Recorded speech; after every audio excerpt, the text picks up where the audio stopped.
Jai Hind, dear students. Welcome to Force Defense Academy. So here we are with a new initiative.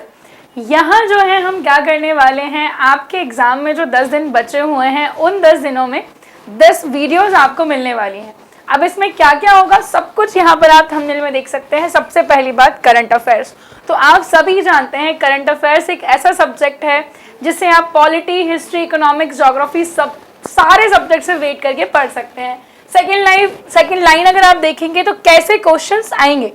अब I can not predict कि हाँ यही question आएगा, ये तो आएगा ही, ये चीज पॉसिबल नहीं है, बट स्टिल जो प्रीवियस ईयर क्वेश्चन जो कि बार बार रिपीटेडली सेम पैटर्न के क्वेश्चन आपके एग्जाम में पूछे गए हैं, हम लोग अगेन सेम पैटर्न को यहाँ पर फॉलो करने वाले हैं। सो 10 दिन तक आपको ये वीडियोस मिल जाएंगे। टाइमिंग है रात में 9 बजे। सो कोशिश कीजिए कि पूरी क्लासेस आप देखें ताकि लास्ट में आपको समझ में आए कि ये जो लास्ट मिनट प्रिपरेशन थी इसने कितनी ज्यादा आपको हेल्प करी है। सो चलिए स्टार्ट करते हैं हमारे फर्स्ट क्वेश्चन से। पहला क्वेश्चन है हमारा, यहाँ पर क्वेश्चन मैंने रखा है KVIC। KVIC is Khadi and Village Industries Commission. अब ये क्वेश्चन क्यों? Because last year there was a question from Tea Board से एक क्वेश्चन पूछा गया था कि किस तरीके की बॉडी है, कहाँ हेडक्वार्टर है, कहाँ कहाँ पर ओवरसीज हेडक्वार्टर है, दिस एंड दैट। हमें वहां नहीं जाना, यहाँ आना है। KVIC जो है एक स्टैट्यूटरी बॉडी है which is established under the act of 1956।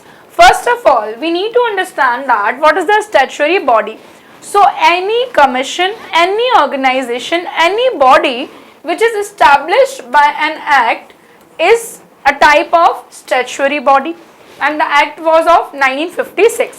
Second thing, ये किस मिनिस्ट्री के अंदर आती है? तो क्या मिनिस्ट्री ऑफ कॉमर्स के अंदर आती है? ये आपको बताना है। एंड थर्ड थिंग इज इसके फंक्शन, इसके काम क्या है?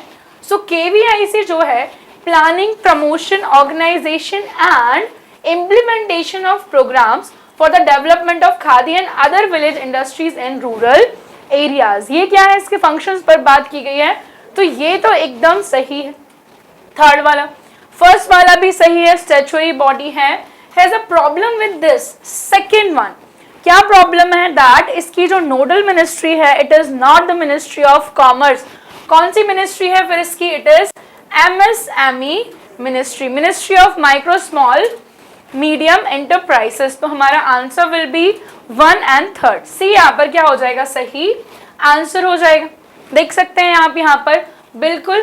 अब देखो क्वेश्चन ये क्यों पूछा गया आपको ये समझना पड़ेगा। मैं आपको अभी भी बता रही हूँ, आपका जो पेपर है ना पूरा का पूरा पेपर करंट बेस्ड आता है। कैसे?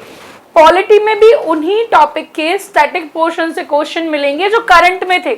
प्रेसिडेंट का इलेक्शन आपको करंट में मिल जाएगा, इलेक्शन कमीशन के जो अभी कमिश्नर्स हैं उनकी अपॉइंटमेंट अभी आपको करंट में मिल जाएगी। So there can be static question from that portion also. So ये क्वेश्चन भी आपको लग तो स्टैटिक का ही रहा होगा, but it was in the news because यहाँ पर first mobile honey processing van launch की गई है in Uttar Pradesh by KVIC। That is why this particular commission was in news. KVIC एक स्टैट्यूटरी बॉडी है जैसा कि हमने देखा, MSME ministry and by planning promoting का ये क्या करती है? काम करती है। सेकंड क्वेश्चन, यहाँ पर क्वेश्चन कई बार FATF से पूछा गया है, WTO से पूछा गया है। तो अगेन WTO से related question because it was in the news. क्या क्वेश्चन है कि WTO defines developed and developing country. कौन सी कंट्री डेवलप्ड है, कौन सी कंट्री डेवलपिंग है, ये स्टेटस कौन डिफाइन करता है? WTO डिफाइन करता है। अच्छा ऐसा है या नहीं है, देखते हैं। दूसरा, बाकी के जो मेंबर्स हैं, जो डेवलप्ड और डेवलपिंग कंट्रीज के अलावा जो मेंबर्स हैं, कैन नॉट चैलेंज क्या? The decision of a member to make use of provision available to developing countries. ठीक है, अब ये दोनों ही ऑप्शंस यहाँ पर गलत हो जाते हैं। कैसे गलत हो जाते हैं? हमारा आंसर होगा नन ऑफ द अबव। देखिए कि ये करंट में था, क्या करंट में था कि चाइना को रिसेंटली डेवलपिंग कंट्री के स्टेटस की बात की गई है ना, बट आप देख सकते हैं कि हमारी नजरों में या दुनिया की नजरों में चाइना को एक डेवलप्ड नेशन कंसीडर किया जाता है। इसके बाद और भी कई कारण थे, बट हमारे ये जो दोनों स्टेटमेंट्स आपको मिलेंगे, first of all WTO has not defined developed and developing country. ये उस कंट्री का खुद का कहना चाहिए मत है कि वो अपने को अनाउंस करेगा कि वो एक डेवलपिंग नेशन है या फिर डेवलप्ड नेशन है। दूसरा, जो बाकी के मेंबर्स हैं, they can also challenge the decision of member to make use of provision available to the developing countries. तो दोनों ही ऑप्शंस अपने आप में रॉन्ग हो जाते हैं। WTO की अगर मैं बात करूं तो this World Trade Organization established on 1st of January 1995, headquartered at Geneva, Switzerland, and the current chief of WTO is Ngozi Okonjo-Iweala, and she is the first female chief of this particular organization, and she is from Nigeria, African country. Apart from that, there is a question that whether India is the founding member of WTO or not. India's का founding member है या नहीं है? So yes, India is a founding member of WTO because जब WTO बना on 1st of January 1995, at that time India became the member of WTO itself. Okay, that's it. Let's move further.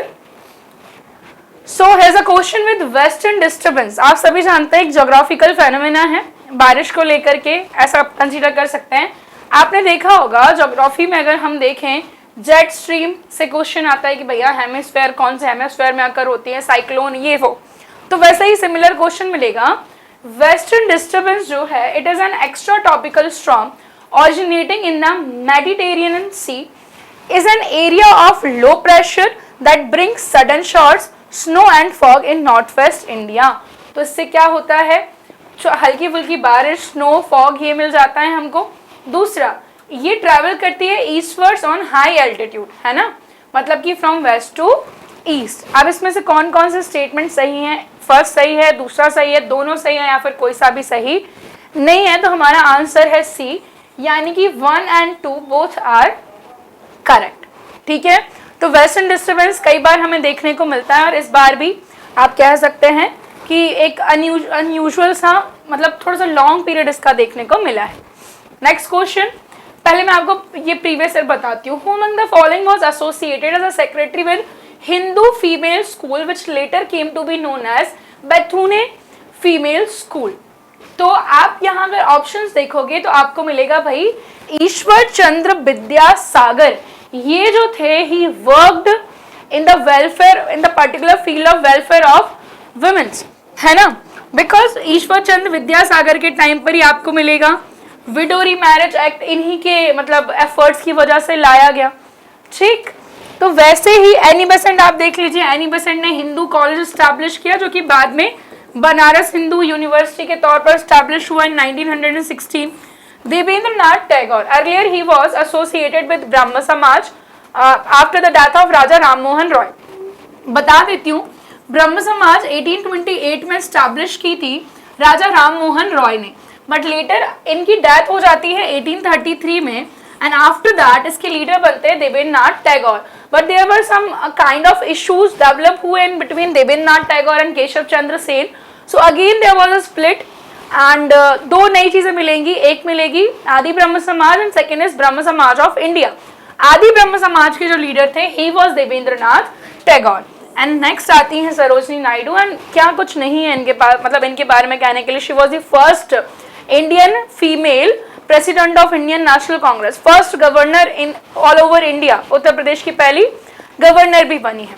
सो इस तरीके से आपको मिल जाएंगे personalities से question पूछ लिए जाते हैं। यहाँ पर आपको मिलेगा सुभाष चंद्र बोस से रिलेटेड क्वेश्चन। क्यों मिलेगा?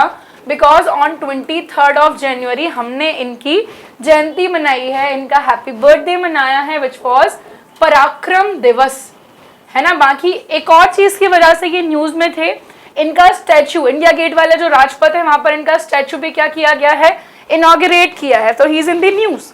ठीक, डिस्कस करते हैं। He was highly influenced by Vivekananda's teaching and considered him as his spiritual guru। ये जो है विवेकानंद को अपना spiritual guru मानते थे। दूसरा, he actively participated in the salt Satyagraha of 1930 and vehemently opposed the suspension of the civil disobedience movement and signing of Gandhi-Irwin Pact। And third one is in 1939 at Tripuri he won the presidential election against Gandhi's candidate Pattabhi Sitaramayya. तो भाई मैंने ये जो third वाला है इतनी बार आपको पढ़ाया है। 1939 का जो सेशन था मध्य प्रदेश के जबलपुर में, एक छोटा सा विलेज नहीं कहेंगे, कस्बा टाइप का था त्रिपुरी, जिसका आज तेवर नाम है। वहां पर इलेक्शन कांग्रेस के प्रेसिडेंट के होते हैं और सुभाष चंद्र बोस हरा देते हैं किसको, पट्टाभी सीतारमैया को। बट गांधी जी के मतलब कहना चाहिए कंटिन्यूअस डिनाइल की वजह से उनको रिजाइन करना पड़ता है। Third option is way more correct. तो थर्ड किस में है भैया, इन दोनों में है, तो पहला नहीं होगा दूसरा नहीं होगा। अब बात आती है इन दोनों की। He was highly influenced by Vivekananda teaching, और दूसरा इन्होंने सॉल्ट सत्याग्रह में क्या लिया है, पार्ट लिया है। तो या तो सी या तो डी। तो आंसर क्या होगा हमारा, डी होगा बिल्कुल। सारी ऑप्शंस क्या हैं, एकदम करेक्ट है। पहला चीज क्या लिखी हुई है, जनवरी में इनका हमने क्या मनाया है, पराक्रम दिवस। इनका जन्म 23 जनवरी 1897 को कलकत्ता में हुआ था। पराक्रम दिवस होता है 23 जन को। After that in 1919 he had cleared the Indian Civil Services examination. However Gandhi ji के बुलाने पर इन्होंने अपनी जॉब छोड़ दी और ये आ जाते हैं, रिजाइन कर देते हैं, पार्ट लेते हैं किसमें, नॉन कॉर्पोरेशन मूवमेंट में। He was highly influenced by विवेकानंदा's teaching। बिल्कुल विवेकानंद जो है इनको इनका ये स्पिरिचुअल गुरु कंसीडर करते थे। और पॉलिटिकल मेंटर जो थे इनके वो कौन थे, चित्तरंजन दास थे। After that he worked as a editor of Das newspaper Forward and later started his own newspaper Swaraj। Swaraj किसका था, सुभाष चंद्र बोस का। He stood for unqualified Swaraj independence and opposed the Motilal Nehru की जो रिपोर्ट थी, नेहरू रिपोर्ट आपको पता ही है, बिकॉज उस रिपोर्ट में डोमिनियन स्टेटस की बात की गई थी। इस वजह से ये इसको क्या करते हैं, अपोज करते हैं। अब नेहरू रिपोर्ट क्यों बनी थी वो भी बताती हूँ। He actively participated in salt satyagraha. Salt satyagraha 1930 में शुरू होता है, पूरा बैकग्राउंड बता दूंगी अभी। And oppose the suspension of civil disobedience movement and signing the Gandhi Irwin pact. ये पूरा पॉइंट मैं आपको अभी एक्सप्लेन करूंगी। और 30s के आसपास इन्होंने कांग्रेस लेफ्ट कर दी। हरिपुरा सेशन में ये चीफ में मतलब उसके चीफ बने कांग्रेस के। फिर इन्होंने सजेस्ट किया कि प्लानिंग कमीशन बनना चाहिए। प्लानिंग कमीशन बनाया गया जवाहरलाल नेहरू की अध्यक्षता में। और त्रिपुरी में वापस से इलेक्शन इन्होंने लड़ा, ये जीत गए, बट इन्हें रिजाइन करना पड़ा। एंड फाइनली अपनी खुद की पार्टी बना लेते हैं which is forward block in 1939। And बाद में जाकर के आपको मिलेगा 42, 43, 44 में इनका involvement INA Indian national army. और इसमें जो है ये पार्टिसिपेट करते हैं, जर्मनी जाते हैं, फिर जापान, सिंगापुर, ऐसे INA ट्रायल वगैरह। ये फिर हम मॉडर्न में आ जाते हैं, काफी डीप हो जाएगा ये, आप याद रखिएगा इतनी चीजें। अब ये वाला जो पॉइंट है हम यहाँ पे आते हैं। ही एक्टिवली पार्टिसिपेटेड इन सॉल्ट सत्याग्रह, और सॉल्ट सत्याग्रह आपको मिलेगा यहाँ से। तो आपको चलना है 1919 में। तो भाई 1919 में अंग्रेज एक एक्ट लेकर के आते हैं जिसका नाम था Montagu-Chelmsford reform. In that act Montagu-Chelmsford reform में लागू की जाती है डायरकी। अब डायरकी क्या है, तो हमें इतना डीप नहीं जाना। डायरकी में दो सब्जेक्ट्स जो हैं, सब्जेक्ट्स की दो अलग अलग लिस्ट हो जाती है, रिजर्व्ड एंड ट्रांसफर्ड लिस्ट। तो इसमें कहा गया कि भाई 10 साल के बाद हम एक कमीशन भेजेंगे एंड इन दैट कमीशन, वो कमीशन ये देखेगा कि डायरकी प्रॉपरली इंप्लीमेंट हुई, बेनिफिशियल है या नहीं है, दिस और दैट। फिर बात हुई कि कमीशन बनना तो था 10 साल बाद, पर पहले ही बन गया, 27 में बन गया, 28 तक इंडिया आ गया। And that commission was Simon Commission।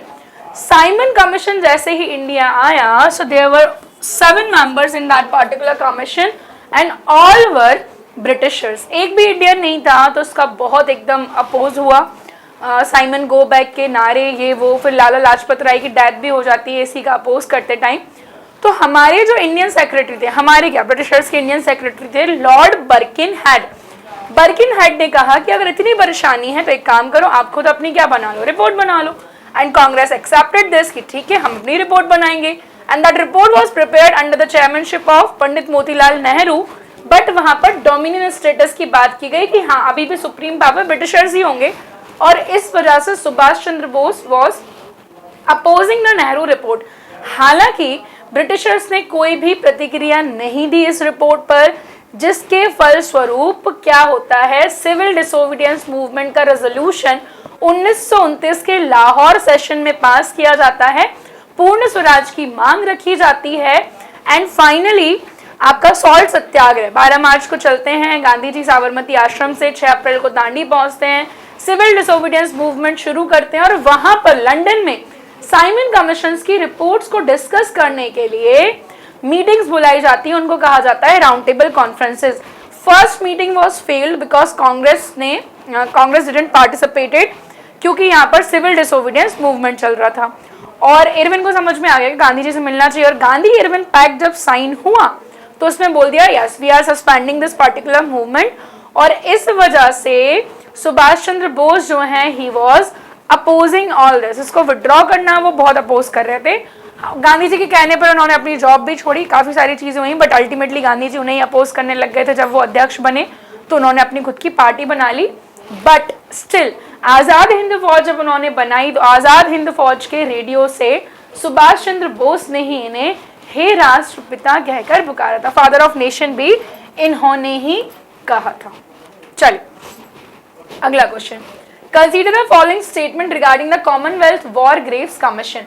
Because यहाँ पर आपको मिलेगा आईसीसी वर्ल्ड टेस्ट चैंपियनशिप से क्वेश्चन, है ना। तो ICC which is international cricket council, यहाँ पर क्वेश्चन पूछा गया था, तो यहाँ पर भी क्वेश्चन बन सकता है। Commonwealth War Graves Commission, first of all you need to understand this word commonwealth, इसको हिंदी में कहा जाता है राष्ट्रमंडल।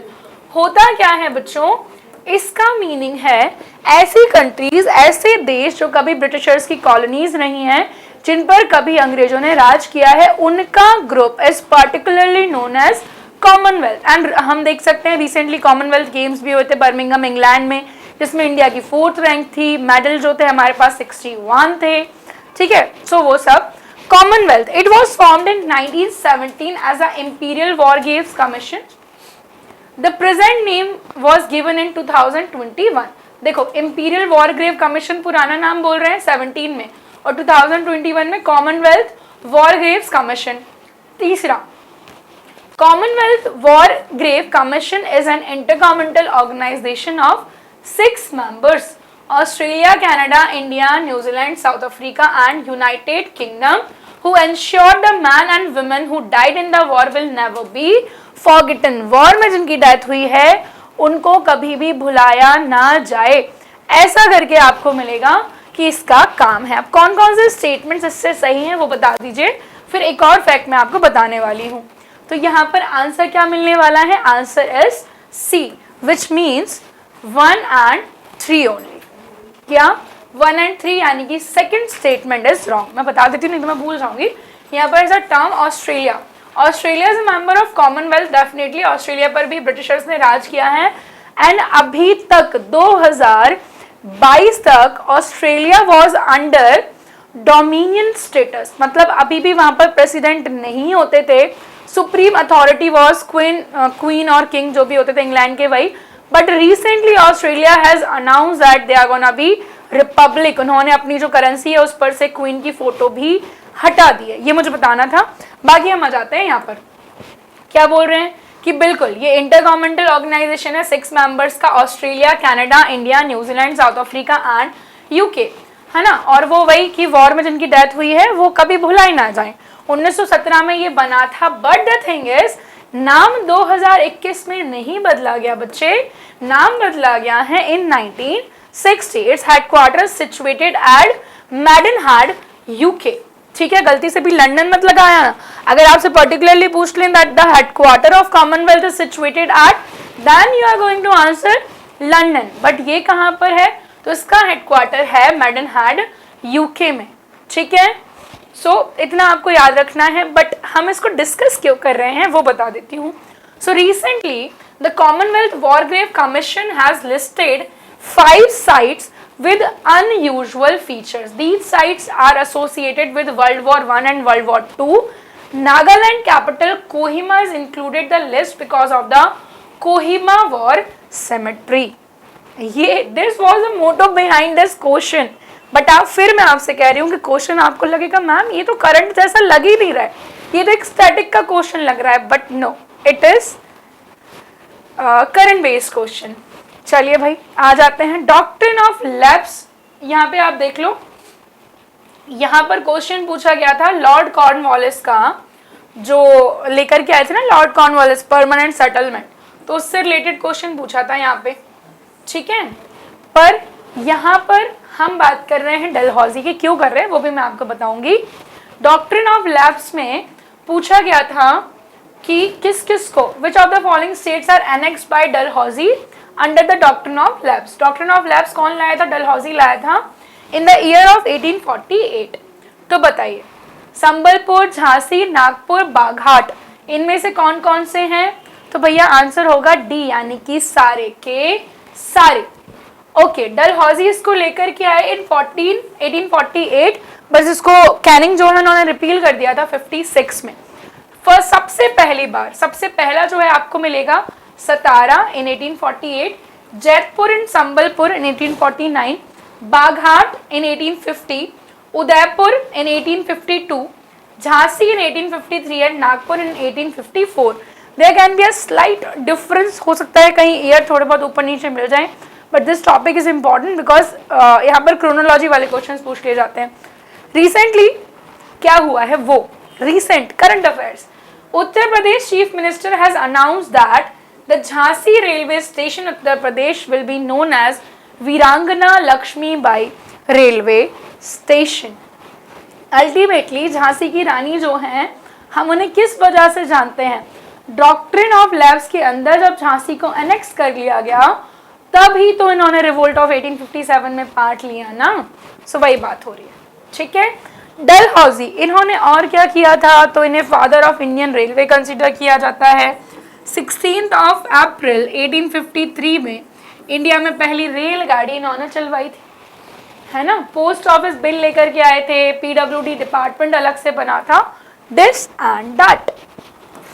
Let's move ahead. Consider the following statement regarding Rani Velu Nachiyar. Rani Velu Nachiyar is remembered as the first queen from India to fight against the British East India Company. She was drawn into battle when her husband, the king Shivaganga, was killed by company soldiers. And the third is, she sought an alliance with Hyder Ali of Mysore in order to launch a campaign against the East India Company. ठीक है, तो बोल रहे हैं कि भैया पहली queen consider की जाती हैं, फिर इन्हें बैटल लड़ा क्योंकि इनके हस्बैंड की डेथ हो गई थी और इन्होंने अलायंस बनाया है हैदर अली के साथ। तो आंसर क्या होने वाला है? आंसर होने वाला है डी, यानी कि 1 2 3 all the options are correct. तो यहाँ से पहले तो हमें इतनी इंफॉर्मेशन मिल गई, फर्स्ट क्वीन, बैटल में पार्ट लिया, हैदर अली ऑफ मैसूर। भैया एंग्लो मैसूर वॉर हम पढ़ते हैं 4, है ना, treaty of Madras, Mangalore, Srirangapatnam and last ही मिलेगा सब्सिडरी अलायंस। तो देखिए इनके बारे में देखते हैं। She was the first queen from India to fight against the British East India Company. She was a princess of Ramanathapuram, born in 1730. Velu Nachiyar was the only child of Raja Chelamuthu Vijay Rangunatha and ये किस kingdom की? तो Ramnath kingdom की थी। ठीक है, she was train in martial arts and was also scholar with proficiency in many languages. इनके husband की जब डेथ हो जाती है तो ये बैटल में पार्ट लेती हैं एंड इन्होंने हैदर अली के साथ क्या किया है? अलायंस बनाया है to take part in this campaign and बाद में आपको मिलेगा वो सुसाइड, मतलब बेसिकली शी डोंट वांट कि ब्रिटिशर्स के हाथों क्या हो, उनकी डेथ हो, इस वजह से। ठीक है, और इनको वीरम गाई के नाम से क्या है जाना जाता है। The prime minister remember Rani Velu Nachiyar on her birth anniversary, इस वजह से ये क्या रही, न्यूज में रही हैं। चलिए नेक्स्ट आ जाते हैं भैया जीएसएलवी से question. GSLV, PSLV, GSLV mark 3 इन सबसे क्वेश्चन पूछे गए थे, तो अगेन वापस से वैसा ही क्वेश्चन हम लेकर के आए हैं। किससे? So recently ISRO has launch small satellite launch vehicle SSLV. It is the smallest vehicle weighing only 110 kg. It can carry satellite weighing up to 500 to a low Earth orbit, while the polar satellite launch vehicle, जिसको हम PSLV बोलते हैं, 1000 kilo तक का ले जा सकता है ये wait. SSLV is a 3-stage solid liquid vehicle suitable for launching multiple micro satellites. छोटी छोटी सैटेलाइट्स को लॉन्च करने के लिए इसको बनाया गया है। How many statements are correct? So the answer is C. C यानी कि 1 and 3 ओनली, मतलब कि आपका जो सेकंड है वो हो जाता है रॉन्ग। क्यों हो जाता है वो देख लेते हैं। चलिए, बिल्कुल इसका वजन आपको मिलेगा 110 टन्स, है ना। It would be an innovative vehicle that can be assembled in just 32 hours, unlike the 70 days taken now for a launch vehicle. ठीक है। It can carry satellite weighing up to 500 kg to low Earth orbit, while the tried and tested polar satellite launch vehicle can launch satellite weighing in the range of 1000 kg. ठीक है। SSLV जो है वो 3 stage का है। यहाँ पे nano, micro और स्मॉल सैटेलाइट्स को लॉन्च करने की यहाँ पर इसकी कैपेबिलिटी है ना। तो ऑप्शन में पूछा क्या था, पूछा था इनकरेक्ट। ठीक है, क्या पूछा है, इनकरेक्ट पूछा है। तो first and third are incorrect, बस जो सेकंड वाला है वो करेक्ट है, क्योंकि यहाँ पर केजी नहीं होगा, यहाँ पर क्या होगा, टन्स होगा। माइक्रो के अलावा नैनो सैटेलाइट्स और भी बहुत सारी सैटेलाइट्स हैं जो ये क्या करेगा, लॉन्च कर सकता है। ठीक है, आगे आते हैं। Which of the following among core industries has the highest weightage? आपके हाथ में अगर अभी भी आपने पुराना वाला पेपर नहीं देखा है ना, तो आपको देखना चाहिए। पिछले बार ही, इनफैक्ट ये अभी अप्रैल वाला, सितंबर वाला जो पेपर है, आप उसको देखोगे तो यहाँ से आपको क्वेश्चन मिल जाएगा। एक्चुअली इंडिया में 8 कोर इंडस्ट्रीज हैं, है ना। तो पूछा जा रहा है कि उन कोर इंडस्ट्रीज में हाईएस्ट वेटेज किसका है। यहाँ पर भी पूछा गया था, देखो 8 कोर इंडस्ट्रीज में हाईएस्ट वेटेज बुराना, और अगेन यहाँ पर पूछ लिया गया है। अभी अगर हम बात करें electricity, refinery product, natural gas या फिर स्टील, तो आंसर क्या होगा हमारा बी यानी कि रिफाइनरी प्रोडक्ट्स। तो बहुत ऑब्वियस सा आंसर है। In November output of 8 core sectors rose by 3.1%, and अभी तक जो है ये थोड़ी लोएस्ट ग्रोथ कंसीडर की जा रही है। 8 core industries are coal, crude oil, natural gas, refinery product, fertilizer, steel, cements and electricity. 8 कौन कौन सी हैं, पूरी 8 याद होनी चाहिए भाई, क्वेश्चन आते हैं। Coal, crude oil, natural gas, refinery products, fertilizer, steel, cement and electricity. These sectors comprise 40.27% of the weight of item included in the index of industrial production. अब इनका प्रोडक्शन देखते हैं हम डिक्रीजिंग ऑर्डर में। सबसे पहले refinery product, then electricity, then steel, then coal, crude oil, natural gas, cement and fertilisers.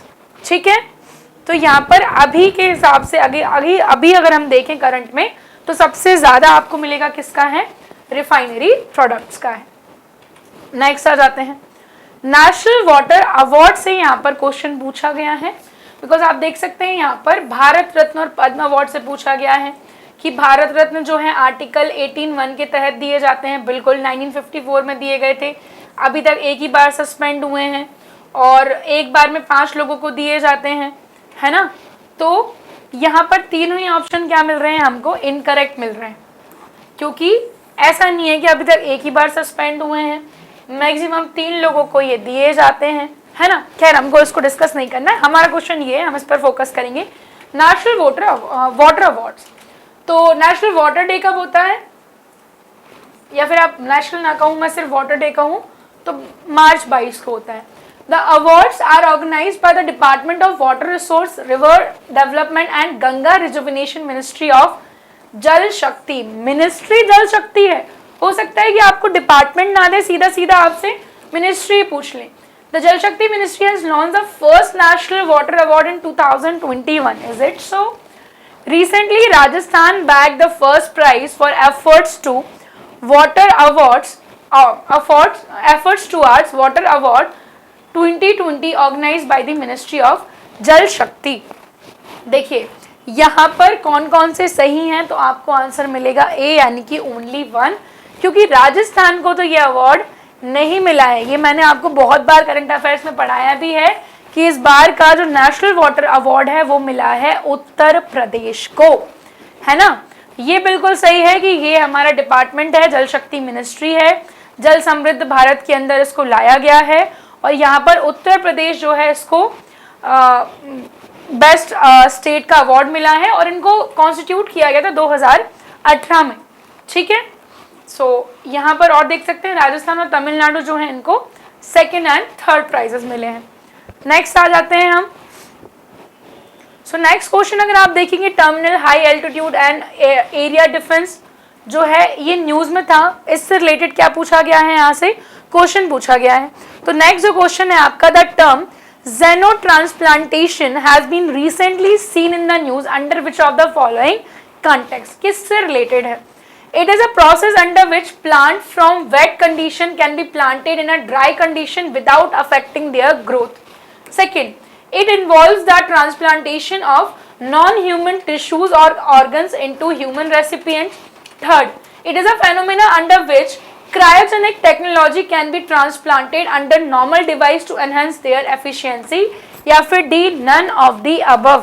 xenotransplantation answer होगा हमारा B, ह्यूमन टिश्यूज को लेकर के, नॉन ह्यूमन टिश्यूज को लेकर के। देखिए, recently in a medical first doctor transplanted a pig heart, ठीक है, काफी ज्यादा न्यूज में था ये। पिग का हार्ट लगाया गया किसमें, एक पेशेंट में, ठीक है, इसकी लाइफ को बचाने के लिए, और इसी को बोला है xenotransplantation। इस टर्म का मीनिंग होता है transplantation of non human tissue और ऑर्गन इनटू ह्यूमन रेसिपिएंट। हमारे अंदर बकरी की आंख है ना, तो दिल हम सुअर का नहीं लगाते हैं, शेर का लगाएंगे, ठीक है। तो यही मतलब आप जानवरों का ले लीजिए, कुछ भी जो हमारी बॉडी से रिलेटेड नहीं है उनका transplantation is known as xenotransplantation, and this transplant is the first successful transplant of the pig's heart into a human being. However, it's too soon to know if the separation really will work. ठीक है, so that's it. इसके बाद genome editing भी होती है, आपको पता ही होगा, ये सारी चीजें तो डीएनए हो जाएगा, डीएनए फिंगरप्रिंटिंग हो जाएगी ये।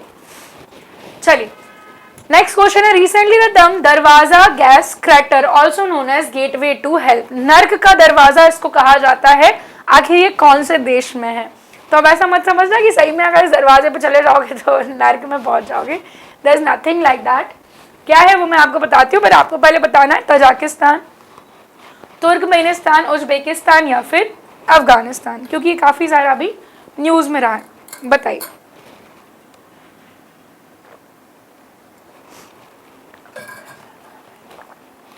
सो आंसर हमको मिलेगा यहाँ पर क्या, बी, यानी कि Turkmenistan. Turkmenistan has decided to find a way to extinguish a fire in a huge natural gas.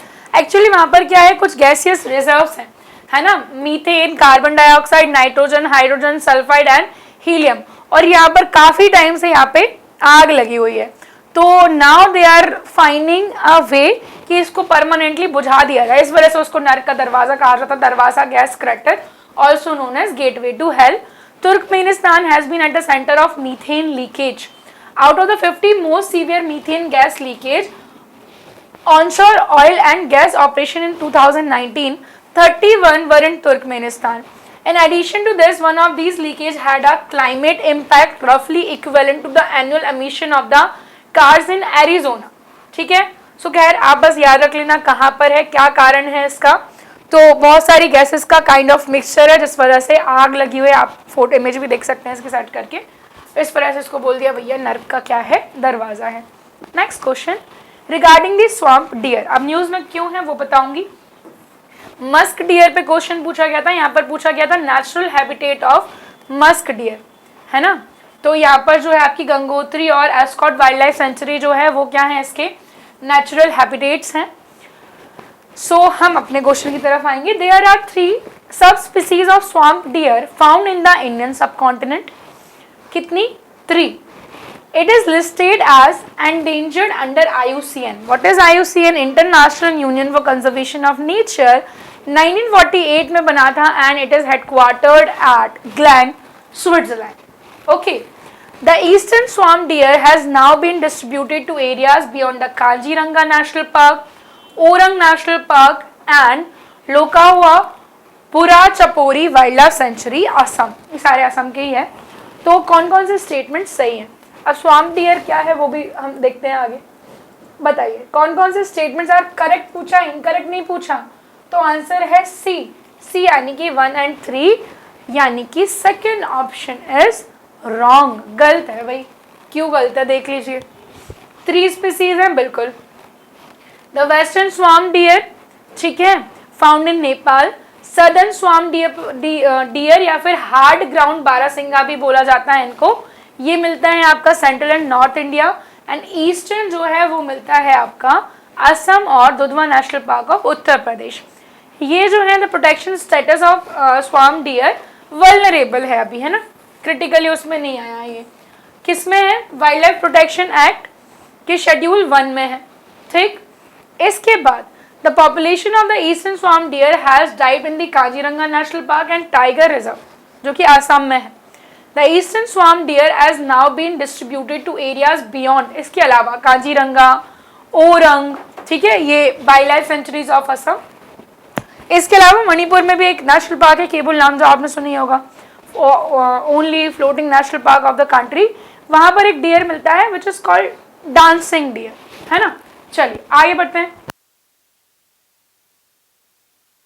Next question मिलेगा, consider the following statement regarding the gherkins. अब क्यों पूछा है, यहाँ पर आप देख सकते हैं, among the following which one is the largest exporter of the rice.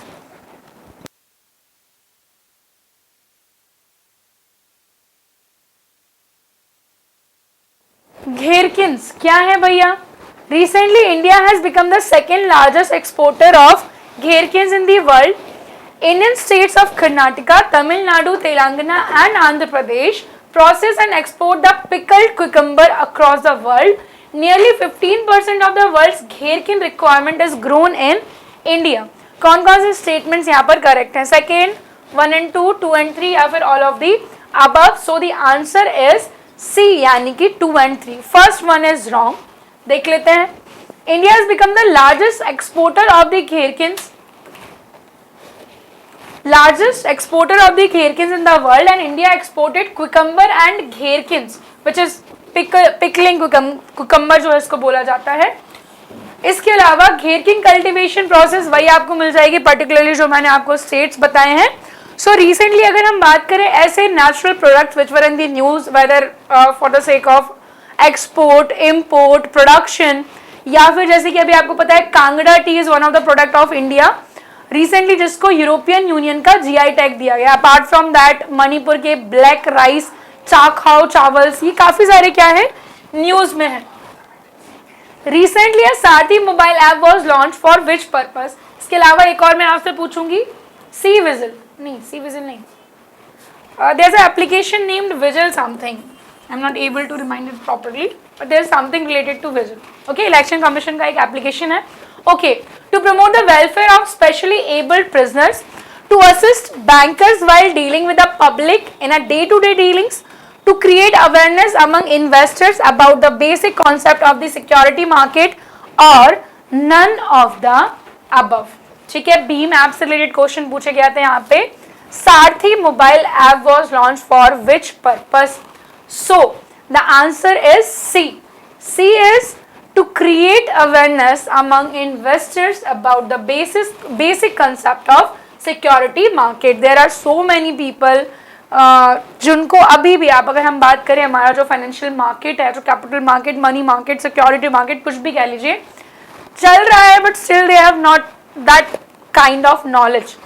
Securities and Exchange Board of India, which is SEBI, established in 1988, but it has acquired statutory status in 1992, and it is the apex body of India to regulate the security market. And recently नहीं कहूँगी, थोड़ा सा पुराना हो गया है, SEBI की जो चीफ बनी है, she is a female, Madhabi Puri Buch. सो यहाँ पर इन्होंने क्या किया है, सारथी, इसमें आप ये सिंबल देखेंगे, हमारा रुपीज वाला सिंबल है ना, मोबाइल एप्लीकेशन है इन्वेस्टर एजुकेशन से रिलेटेड. ओके, चलिए इसके अलावा आगे बढ़ो. नेक्स्ट क्वेश्चन है, consider the following statement regarding Chakmas and Hajongs. ये क्या है? यहाँ पे आपको क्वेश्चन मिलेगा, चंगपा कम्युनिटी से क्वेश्चन पूछा गया था. यहाँ पर हम पूछ रहे हैं चकमा और हाजोंग क्या है. Chakmas are predominantly Hindu and Hajongs are Buddhist. जो चकमा कम्युनिटी है वो कहना चाहिए कि हिंदूज में आ रही है, और जो हाजोंग है ये Buddhist. Second, they are mainly found in West Bengal, Bangladesh, Myanmar and some part of the northeastern India. कौन कौन से स्टेटमेंट? फर्स्ट, सेकेंड, बोथ या फिर neither one, not two, so the answer is second यानी कि this one. West Bengal, Bangladesh, Myanmar और north eastern part में मिलेंगे। बाकी इसके अलावा क्या है वो देखते हैं। Chakmas are Buddhist and Hajongs are Hindu, just opposite हो गया। चकमा क्या है, ये है बुद्धिस्ट, और हाजोंग्स जो हैं वो क्या हैं, ये मिल जाएंगे आपको Hindus. Chakmas lost their land to the development of the Kaptai dam on the Karnaphuli river in the Bangladesh. Hajongs faced religious persecution as they were non-Muslims and did not speak Bengali. तो ये कम्युनिटीज अभी न्यूज में रही हैं इन सब कारण से। They are ethnic people who lived in Chittagong hill, है ना, चितगोंग याद होना चाहिए, Chittagong armoury raid, Surya Sen, IRA. Chittagong hills tract most of which are located in Bangladesh. They are found in northeastern India, West Bengal, Bangladesh, Myanmar. They flew east while east Pakistan जो कि बांग्लादेश है अभी, और इसके अलावा इंडिया है और अरुणाचल के कुछ एरिया में ये क्या मिल जाएंगे आपको, रहने का इनका हैबिटेट मिल जाएगा। बट याद रखना चकमा किस कम्युनिटी से रिलेटेड है, बुद्धिस्ट, और हाजोंग्स आर हिंदूज। किस कारण से न्यूज में थे ये भी देख लेना।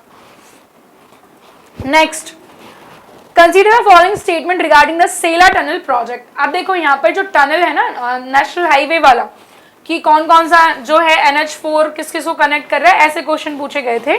तो वैसे ही अभी न्यूज में, हालांकि BRO तो बहुत सारे कारणों से न्यूज में है, सारे बता दूंगी अभी। इस क्वेश्चन को देखो, टनल प्रोजेक्ट कौन सा, Sela. The strategic tunnel is being constructed by the border road organisation under the project Saarthak. The Sela tunnel is located in the west Kameng district of Arunachal Pradesh. First, second, both, none of the above. So the answer is second यानी कि B. The Sela tunnel is located in the West Kameng district of Arunachal Pradesh. First one is wrong. Why so? Because the strategic tunnel is being constructed by BRO under the project Vartak, ना कि सार्थक। देख गए भैया, खेल लिया इनने। सार्थक की जगह क्या है ये, वार्तक, ठीक है। And this tunnel constructed using the latest new Australian tunneling method. Again important हो जाता है।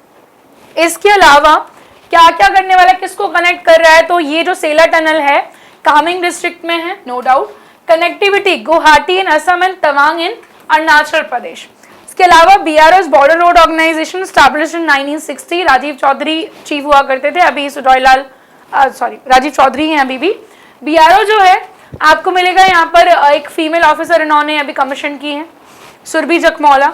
अपार्ट फ्रॉम दैट इन्होंने वर्ल्ड की longest tunnel on the highest area, है ना, 16,580 फीट की ऊंचाई पर पहली टनल दुनिया की इन्होंने बनाई है, जिसका नाम है Shinkula tunnel, which is connecting Himachal Pradesh to Ladakh. चलिए, consider the following statement regarding the Maya civilisation.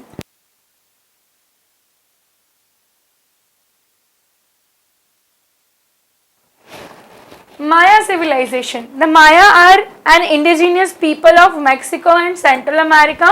The Maya civilization originated in the Yucatan Peninsula, known for monumental architecture and an advanced understanding of mathematics and astronomy.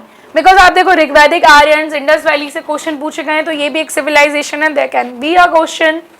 तो कौन सा statement correct है, कहाँ के हैं, क्या है, किस लिए फेमस है, mathematical and astronomy, this and that. Option C यानी कि बोथ आर करेक्ट, है ना। The rise of Maya began about 250 CE and what is known to archaeologists as the classic period of Maya culture।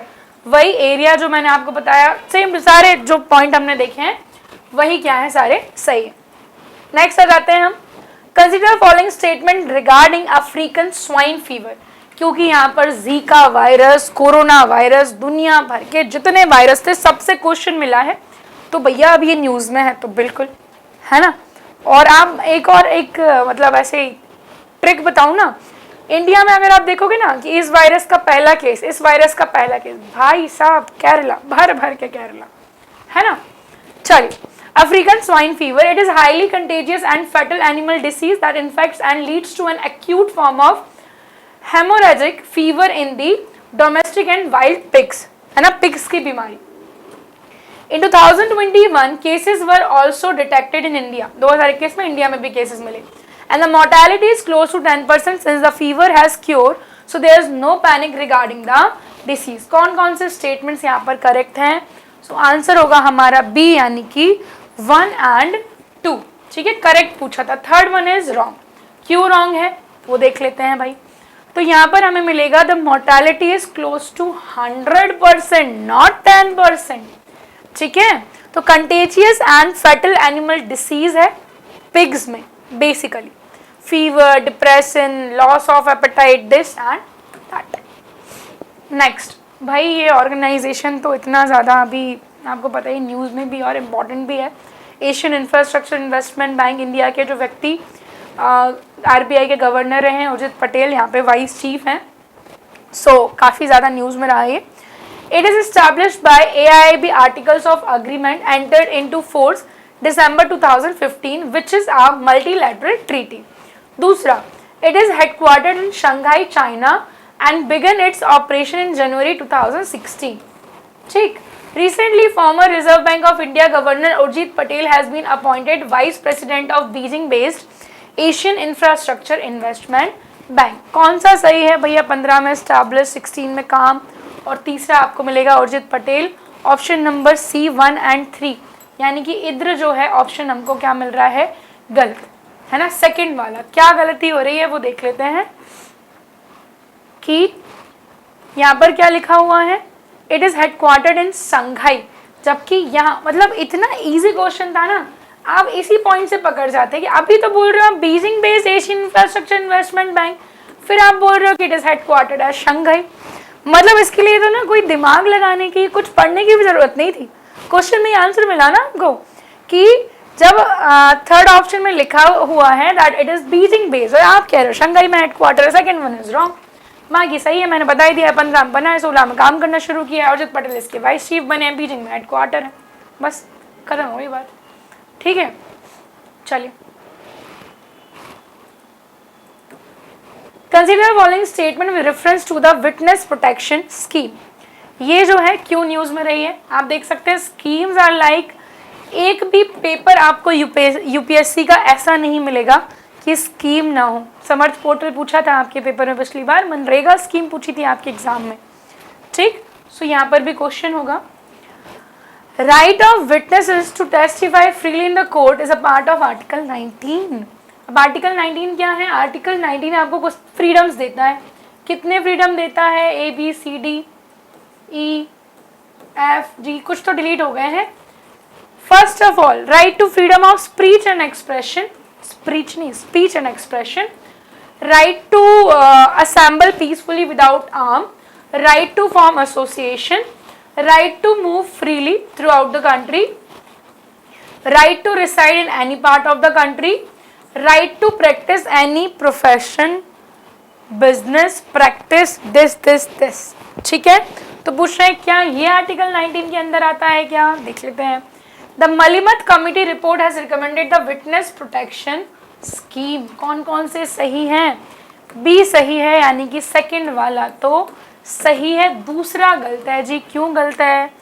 क्योंकि इन 2018 the supreme court जो है इन्होंने इसको कहा था as a part of article 21 right to life and personal liberty, है ना. Witness protection scheme 2018 में लाई गई थी और यहाँ पर मलिमत कमिटी जो है वो मिलेगी आपको विटनेस प्रोटेक्शन स्कीम से रिलेटेड. ठीक है, नेक्स्ट आ जाते हैं. Consider following statement with reference to the recent development regarding e passport. पिछली बार आपके पेपर में, पेपर उठा के देखिएगा, ई-रूपी से क्वेश्चन मिलेगा, आधार मेटा डेटा से क्वेश्चन है, काफ़ी सारे यहाँ पे अलग अलग क्वेश्चन मिल जाएंगे. हम आते हैं यहाँ पर. ई पासपोर्ट क्या है? The issuance of the new generation of passport and called E passport will be issued under the ministry of external affairs and Tata consultancy service. Ministry of external affairs plus Tata consultancy services. The e-passport will consist of chip that will include personal details of the holder, including biographical information. The e-passport software has been developed by the IIT Kanpur and the National Informatics Center NIC 1976 में बने थे। आप अगर कोई भी government website खोलोगे ना, last में अगर आप जाओगे एकदम लास्ट में उस वेबसाइट के, वहां पर आपको लिखा हुआ दिखेगा manage by NIC। Infra provide करती है गवर्नमेंट वेबसाइट को बेसिकली। आंसर की अगर बात करें, करेक्ट पूछा है फर्स्ट ऑफ ऑल डी, यानी कि all the options are correct. Issue होगा आपका under the external affair and TCS। फिर ये क्या होगा, एक चिप होगी जो हमारी सारी बायोग्राफिकल इंफॉर्मेशन होगी। IIT कानपुर और NIC ने इसको डेवलप किया है। राइट टू प्राइवेसी न्यूज में था। KS Puttaswamy case is related to the right to privacy. It is under Article 21 of the Constitution. Installation of CCTV at massage and spa center for security reasons is not the violation of this act. Right to privacy है ना, right to privacy से पहले भी आप देख लो यहाँ पे question पूछा गया 21 और पिछली बार 21A से भी पूछा गया था राइट टू एजुकेशन। तो आंसर क्या होने वाला है भैया यहाँ पर ए यानी कि 1 और 2 कि KS Puttaswamy केस से रिलेटेड है, बिल्कुल आर्टिकल 21 में है, बट थर्ड इज रॉन्ग। क्यों, क्या बोल रहे हैं यहाँ पर, थर्ड की क्या बात कर रहे हैं, the right to privacy is considered an intrinsic part of the right to life and personal liberty under article 21। The installation of CCTV cameras inside the premises is considered as a contrast to the right to privacy. So CCTV installation in a spa would go against person's bodily autonomy, and these are private spaces where the prying eye of the state cannot be allowed to enter. ठीक है, चलिए आगे आते हैं। Consider the following statement with reference to the language of courts of India. Courts of India की languages की बात करें, English is recognised as a primary language of supreme court and high court as per the constitution. Second, official language act 1963 empowers the chief minister of a state to with previous consent of the president authorise to use of Hindi और any official language of the state, है ना। यहाँ पर देखो और भी question पूछे गए हैं regarding the supreme court of India के जजेस, चीफ जस्टिस, है ना। तो आप ये क्वेश्चन भी अच्छा है, क्वेश्चन देख लेते हैं। एनी रिटायर्ड जज of supreme court of India can be called back to sit and act as a supreme court जज, बिल्कुल सही है। कौन करेगा, चीफ जस्टिस करेंगे प्रेसिडेंट की परमिशन से। And high court in India has a power to review its own judgement, और सुप्रीम कोर्ट का भी बिल्कुल सही है, दोनों ही सही है। यहाँ पर क्या है, एक सही है, दो सही है, दोनों सही है, कोई सा सही नहीं है, क्या होना चाहिए आंसर, बता फटाफट। आंसर मस्ट बी ए, यानी कि ओनली वन क्या बोल रहा है, English is recognised as a primary language. क्योंकि यहाँ आपको थोड़ा अटपटा नहीं लग रहा रिलेशन, चीफ मिनिस्टर और प्रेसिडेंट कभी पढ़ते ही नहीं है यार, गवर्नर और प्रेसिडेंट पढ़ लेते हैं, चीफ मिनिस्टर और प्रेसिडेंट के संबंधों के बारे में तो हम कुछ पढ़ते ही नहीं हैं। तो पढ़ के ही लगना चाहिए कि यार कुछ तो गड़बड़ है। तो क्या होगा, governor of the state according to official language act 1963, governor of the state with the previous consent of president authorize the use of Hindi, the official language of the state, in addition to English for the purpose of any judgment। ठीक है,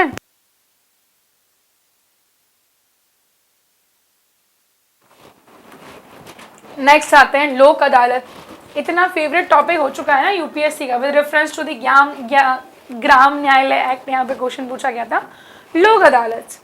First लोक अदालत camp organized in Rajasthan in 1982. It is constitutional body based on Gandhian principle. Gandhian principles हम पढ़ते हैं DPSP, Directive Principles of State Policy। कौन कौन से स्टेटमेंट सही हैं, तो ऑप्शन सी है ना। इनकरेक्ट पूछा है, अब देखना समझना क्वेश्चन को, पूछा क्या है कौन कौन से स्टेटमेंट्स इनकरेक्ट हैं, तो बोथ 1 and 2 आर इनकरेक्ट। क्यों भैया, देख लेते हैं कि भाई सबसे पहले इसको ऑर्गेनाइज किया गया था गुजरात में, वो भी 1982 में, ना कि राजस्थान में।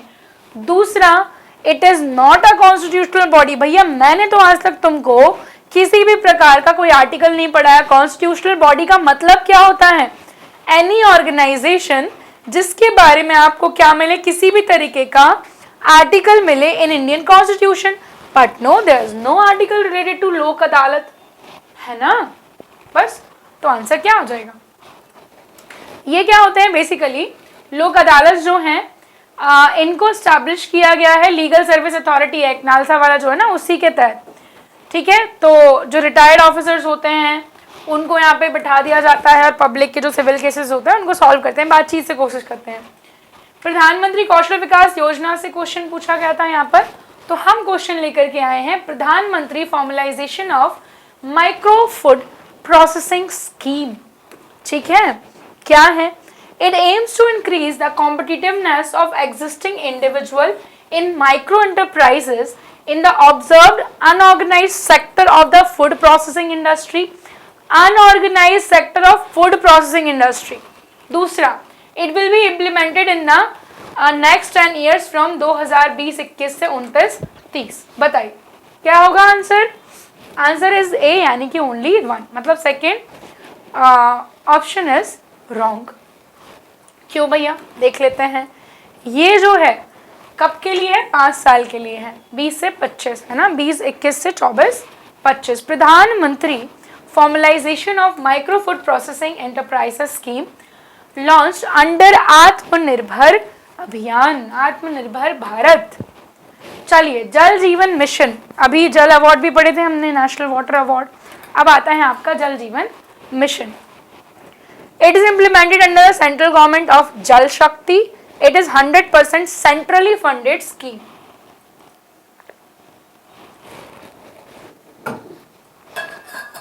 यहाँ पर क्वेश्चन पूछा गया था integrated watershed development programme, because that was in the news at that time. Correct options पूछे गए हैं, option A is the right answer, यानी कि ओनली वन।